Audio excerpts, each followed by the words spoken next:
Hey guys, what's up and welcome back. You're here with me, Shapeless, aka the Game Tamer, and today we're going to go over our very own Dissidia Final Fantasy character release trailer. Now, if you haven't looked at it, check out True Blade Seeker. He's another guy who does these kinds of videos, and he's probably one of the only YouTubers that I really see, at least the one of the only like English-speaking YouTubers that I see do Dissidia content. If you guys have other ones, definitely let me know because I'm interested. But anyway, the character that was released was, or not released, but shown is Vayne from Final Fantasy XII, and I'm a big fan of his personally. But so we're hoping that we can just kind of stick with that, cause I mean, like, I wasn't exactly super hype. Saris, what are you doing? Get off the squeakers. Anyway, I wasn't exactly like, go play over there then. She didn't even watch it. But anyway, I was expecting Xenos, just because of a theory that I had come across.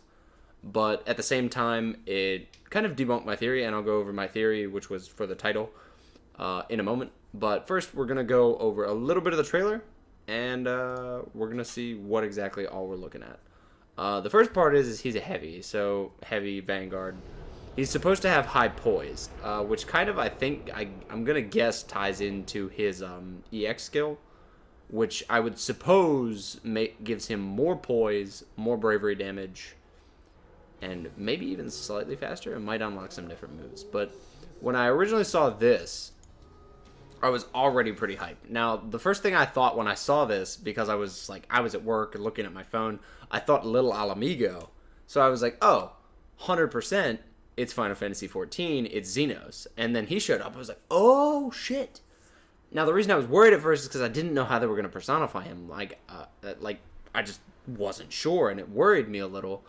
But after I saw some of the gameplay, he's a monk-style Vanguard, and I could not be happier with the way that they gave this man just the ability to give these people freaking hands. Like, hands. So let's demonstrate.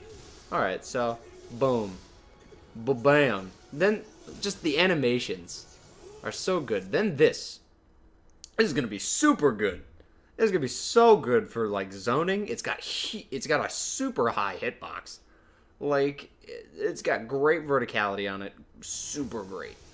Super great for following up. This move is also going to be really good. Yes, it has a charge time, but it looks like it's going to be so fast that the charge time is going to be really good for just kind of sniping people out of moves. Especially since it does push people, it seems. The redirection of his abilities, okay, so all of his moves come off of his standard bravery attack, just neutral.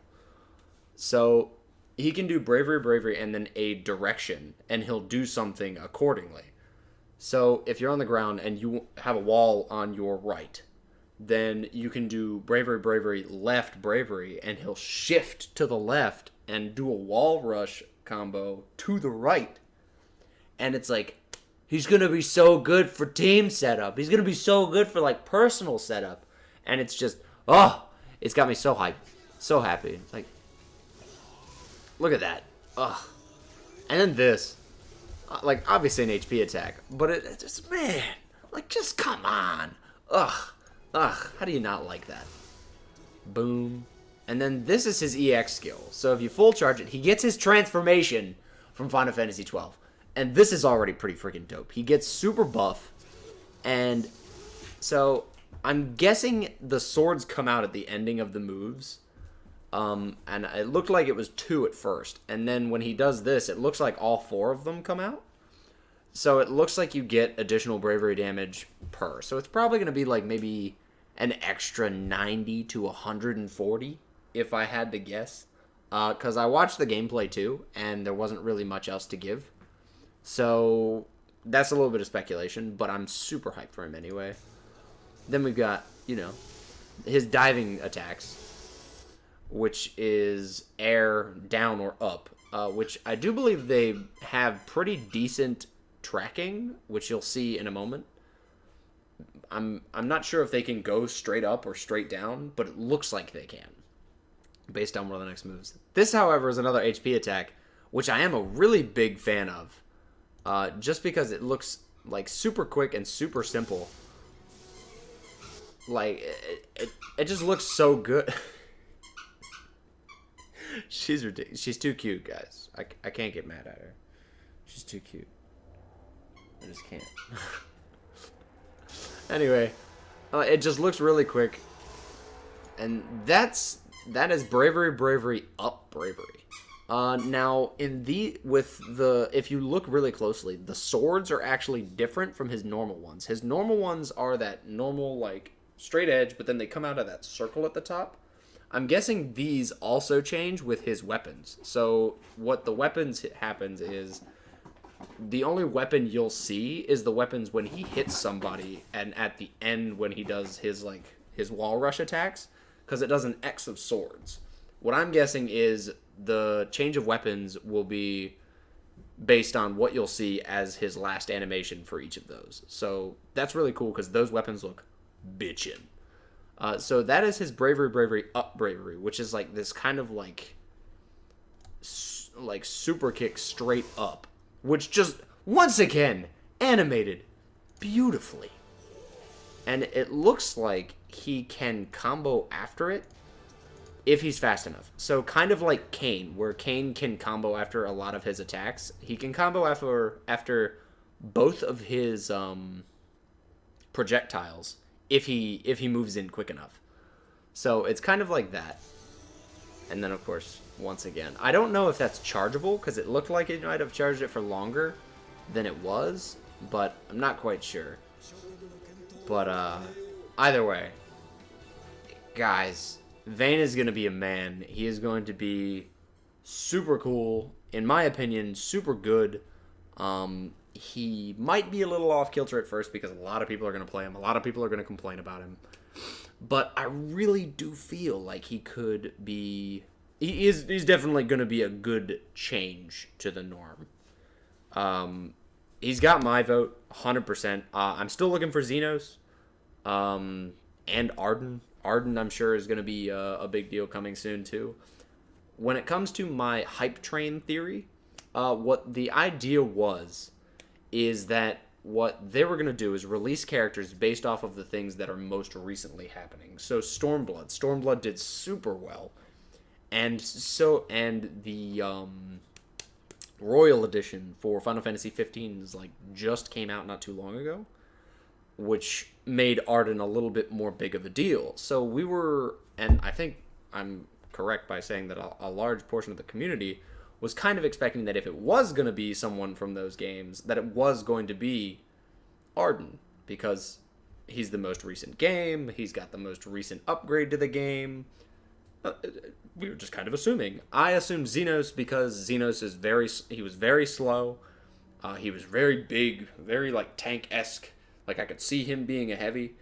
Would I like him to be a specialist? Yes, because, he had a revolver of katanas. So he could, do different status effects based off of that. Rooting, burning bravery damage, or a stun. Maybe not a stun, because a stun seems kind of strong, but maybe just make it his EX skill, like an EI jutsu kind of thing, where just, you know what I'm talking. But anyways, so my theory was that they were going to base their character releases off of that, and then after they get the big names out, where they get more, notoriety and stuff, more people to come back because these are big names, then they dwindle it down to, Locke and stuff like that. However, we're almost kind of assuming that Locke is going to be the second character, just because there's a couple of things, photos and stuff of, the Locke voice actor being with the rest of the voice actors for the Dissidia stuff. So that's not quite a dead giveaway, but a pretty big kind of this guy's going to be involved at some point. And the next character is going to be a male from the earlier halves of the game, so that's the safest assumption. Final Fantasy II will probably be the first... I think it's Final Fantasy II. We'll get the first Final Fantasy to have No, won't be the first one. Never mind. I lied. Forget about that last part. I'll edit that out. Probably not, because, this video is just going up. But that is my feel about it. That is my take on Vayne Carudus Solidor. Hopefully you all enjoyed this. I certainly found it very worthwhile to stay up and watch this. So, once again, and as always, you guys, stay tame. I'm going to attempt to do the same, and I will see you all again soon. And once this character comes out, I will be playing a lot of him. Maybe even meeting him. But anyways, guys, hopefully you enjoyed this. But once again, and as always, I'm out of here.